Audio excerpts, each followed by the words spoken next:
these clips for you. Now this is interesting. These are ruffs, and they perform mating dances in what's called a lek. This is a staging ground for various birds do this, and even some bats, some macrochiropterans do that. And we can see that all the males here are presenting their strengths and weaknesses. About 10% of the males will make about 85% of the copulations, and so they really do have to show how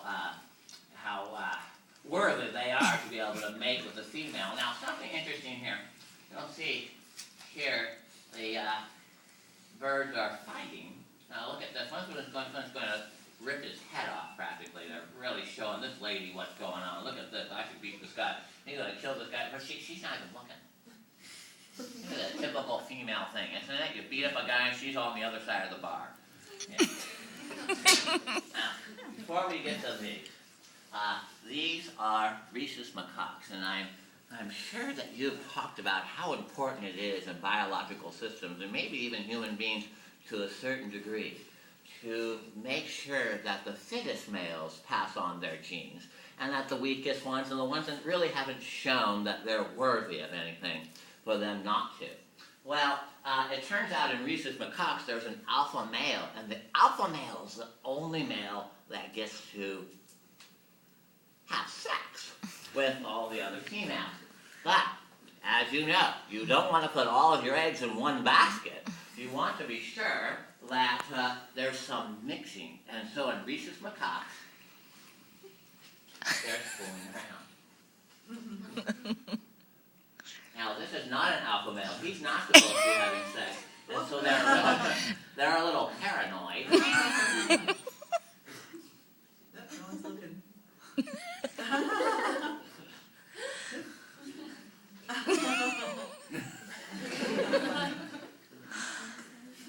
There's the alpha male with his big nuts there. And here's a female, very young, an older male, double taboo here. This would be like dating somebody, 10 years older or something here. And so they really are scared. Look at that. They're looking around. I hope we don't get caught. Oh, come on. You can do it. Now you better look around. There he is. He's way up in the tree. We don't have to worry about him. Come on, little Mary. Come on, you can do it. Come on, baby, I'm worth it. There we go. We're not going to get caught. Don't worry. I know you want it. Come on.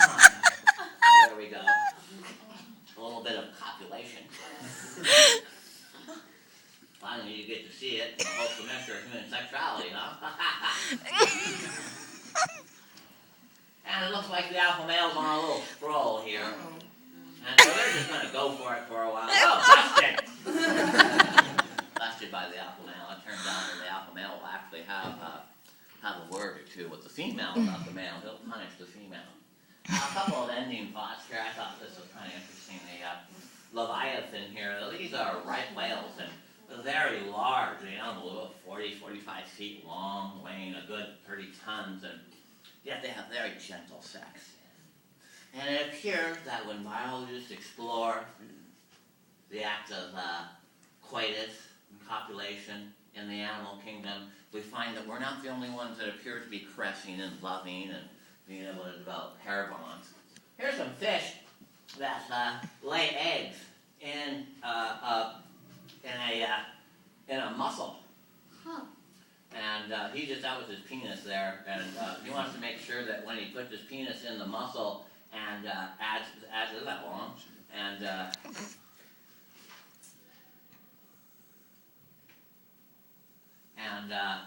like we're having some technical difficulties here. Well, anyway, if you missed it, but the clam closed up on his penis. That's how it's kind of showing. The eggs are going to form in there, nice and protected in the mussel, and the mussel is going to be bringing in nice, fresh, filtered water for these developing eggs. There's a little fish embryo living in the gills of the mussel. So some animals will use other creatures to raise their young. Some birds even use other bird nests like cuckoos and cowbirds and birds like this. So there's the birth of the fish coming out of a mussel.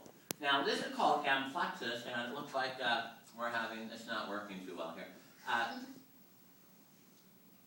In this case, the frogs have, the males during the mating season get this little protuberance on their arm, and they take this and they rub it under the underarm of the female, and this gets her excited. And she lays eggs, and then he releases his milk, which has sperm in it, to fertilize these eggs, and so everything's pretty automatic there. I think my recording of this didn't come out very well. Somehow we're having some technical difficulties. So there's snake sex, and the snakes will actually the male has two peens, and they're spiny, and he'll rub that up against her everted cloaca, and she'll bring that in. So she actually takes his penis into her body, and then he's stuck, and he's completely at the mercy of the female. Sound familiar? And there we are. Now, I think in this case, what happens is she figures she's done, and she just crawls away with his penis stuck in her. So I thought I would end it with that. You're awfully quiet. You okay? So if I can entertain any questions now for the next couple of minutes, that'd be really good. And I'm not leaving until I have questions, so you just better ask some. Yes, young lady in the middle row. Yes, did you do all the filming yourself? Yes, I did all the filming myself. I am an expert in sex, that's true. I go around the world and try and find sex. Yes. Do you have any advice for us young adult males on, say, copulation? We could go on that for a long time, but do you remember cables? That's a piece of advice. Yeah, piece of advice, talk a lot, it's always good to do that, but I think you might be referring to the studliness. Oh, my. How dare you? Oh, my. Oh, my. You left me out in their code. Why didn't I? Was I really wasn't. My nipples got hard now. You girls know what I mean. Well, how'd you know I was here? I know. I can smell your hot pheromones or whatever guys have. Yeah, I have pheromones, but where have you been anyway? How have you been? Have you been there? I've been looking for you. This man went home, did me good, and left me. Well, I am very good at that. Oh, that is true. Well, see, because you girls know what it's like. When you go and get some that's good and good, you know that you, fall in love quick. And what was your favorite part? And I did. The shaft. Oh, yeah. We were talking about that. That was one of those things that we were saying. Remember they were saying that we used to talk a lot. Do you remember that? And I think I would like to have done. Before, during, after, it was like the vagina monologue was great. Yeah, that's my nickname, vagina monologue. Dr. Vagina Kelp, they used to call me back in college. And when he talks to your V, honey, your poon screams, honey. Let me tell you.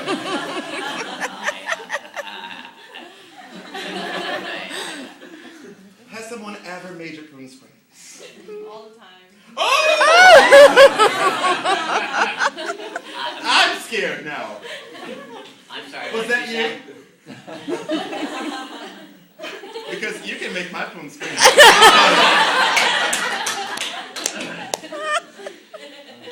Wow, look at this. Well, I better get out of here while I can. I'm gonna go get your t-shirt and come back. But maybe I'll Every time I find him, he just leaves me behind. Typical male. Typical. Behind. So, now that he's gone, I can say fuck, shit, all kinds of shit. So, this is a sex class, right? Yeah. So what have you guys learned?